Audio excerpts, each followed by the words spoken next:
Dito sa Pilipinas, marami sa mga naglalakihang negosyo at naglalakihang bahay. Nakabase ang ayos at pagpapalakad ayon sa feng shui nito. Na ang hangad ay papasukin, padapuin ang swerte at paalisin ang malas. Kaya naman, ang pagiging feng shui expert daw ay isang malaking responsibilidad at negosyo. Kaya ngayong gabi, kilalanin natin ang buhay at silipin natin ang bahay ni Miss Marites Allen, ang feng shui expert of the stars. Dito sa Powerhouse.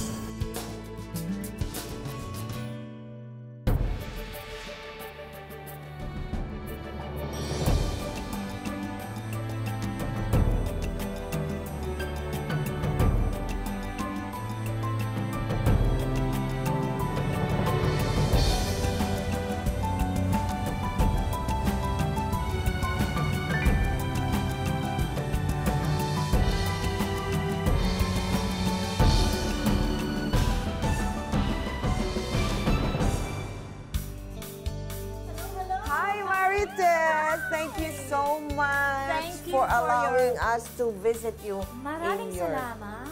Wow. Welcome. So, I imagine na itong condo mo, maraming mga feng shui. Siyempre. Oo, kailangan niya. Ito, teka, alam mo, kumakatok pa lang ako sa'yo. May nakikita na ako dito Sa pintuan Ano ba yun? This is actually a mantra. Ibig sabihin yung mga... a prayer? Yes, ano ba yun? Ang ibig sabihin nito is yung mga taong pumapasok at lumalabas dito ay nabiblisan din sila. Wow! So they get protected. Okay, great. Kabilang ng isang malaking angkan mula sa Masbate, si Marites Allen. San Dosena kayong magkakapatid? Oo. So, syempre pag 10 ako, so sometimes mag-graduation kami sa school. Wala akong bagong sapatos, wala akong bagong damit.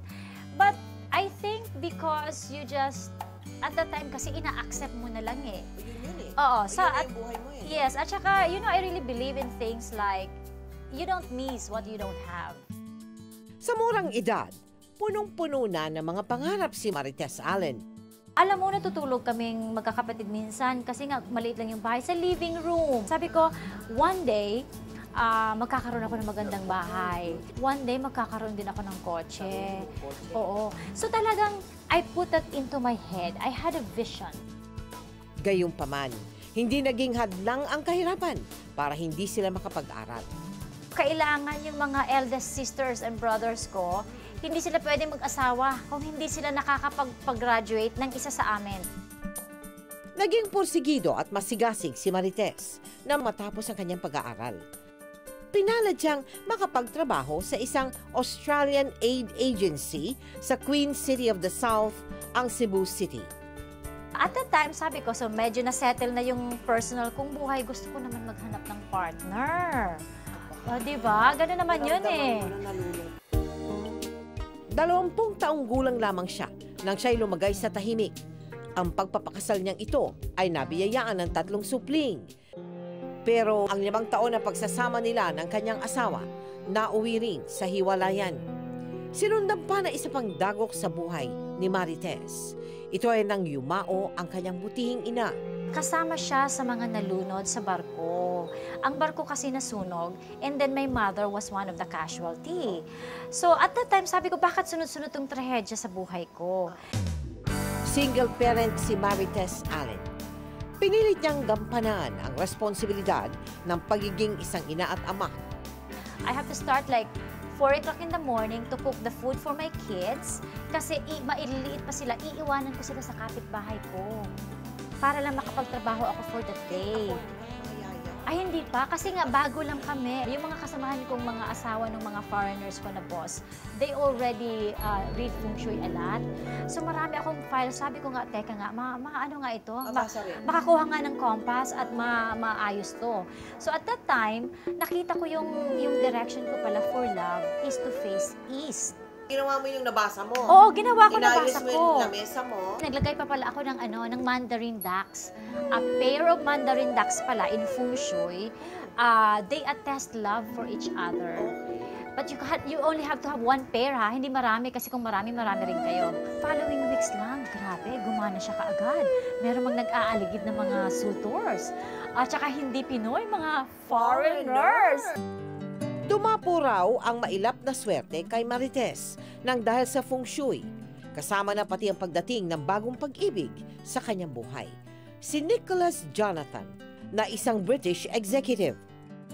Sabi ko sa kanya, alam mo, iba yung buhay ko as an ordinary person because, you know, I'm formally married, I'm annulled from my marriage, I have 3 kids. Alam mo, oo, sabi niya, alam mo, you know, he's British. Sabi niya, I don't really care if you have no kids or even if you have 50 kids. I still love you the same. Aba, syempre naman, Marites naman, syempre. Natunaw naman ang puso mo. Sa thanks na feng shui talaga.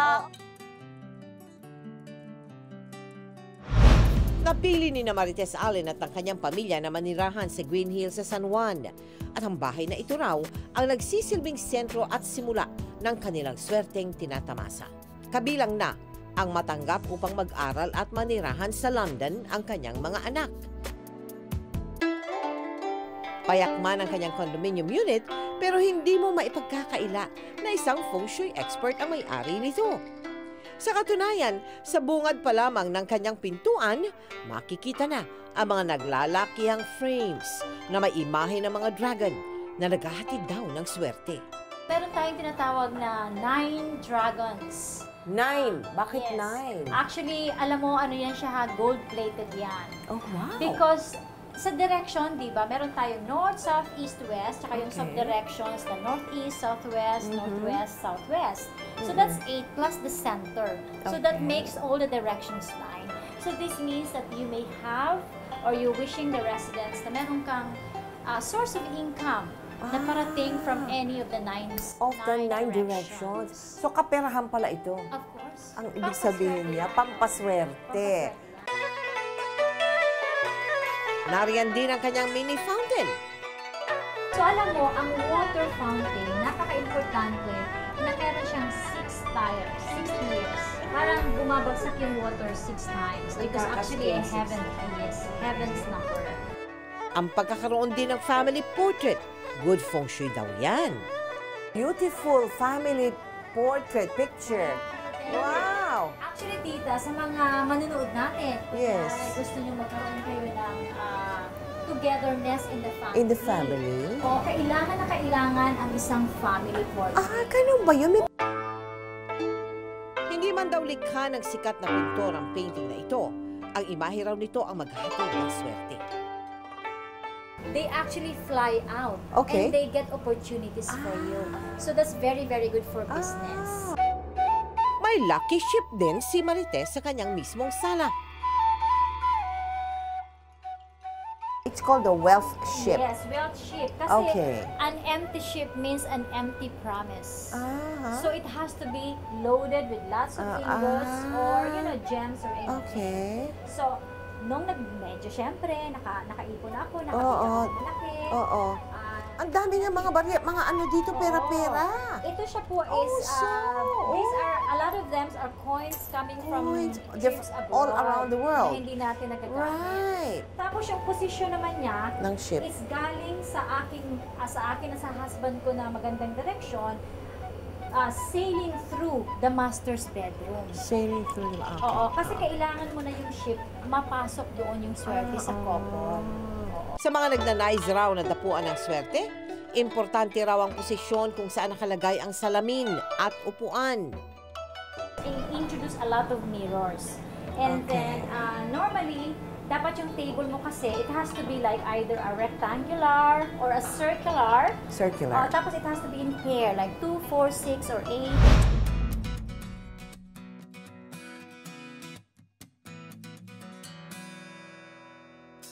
Do you cook? Nagluluto ka ba? Yes, I do. Talaga? I do, oo. Ay, You love mga to ano cook? lang, I'm more comfortable with the baking. Baking. Mas gusto mo? Pasta, mga more Kesa Italian. cooking? What is the most extravagant thing that you have done for yourself? Because you've gone a long way. You have worked very hard, di ba? Well, I think Ano for yun? me, okay, if you ask me, we never or we don't really like make ipon-ipon or something, okay? We travel the world. Okay. We have traveled to many places. Because we believe na ito na yung panahon na chance na pwede mo na makita kung ano man ang meron doon sa ibang bansa na pwede mong dalhin dito or to share. The world is so big. There's so much to see. And so much to learn. And so much to learn. So, we'd rather do it now.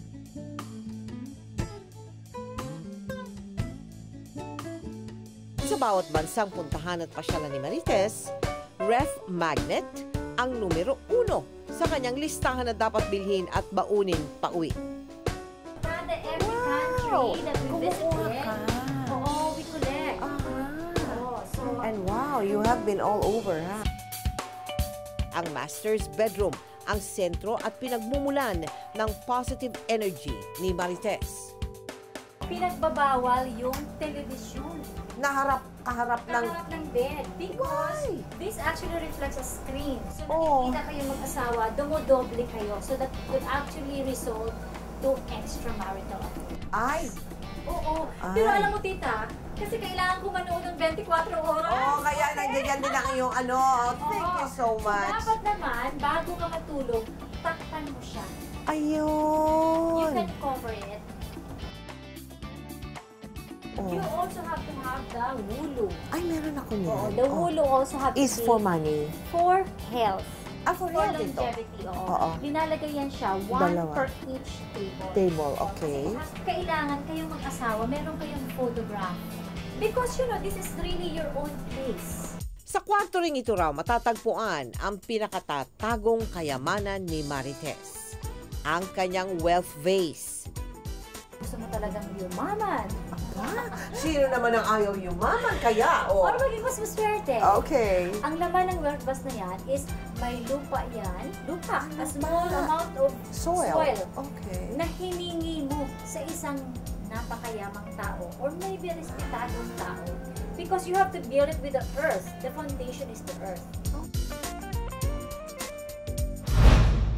Makulay at punong-puno ng buhay ang mundo ng feng shui.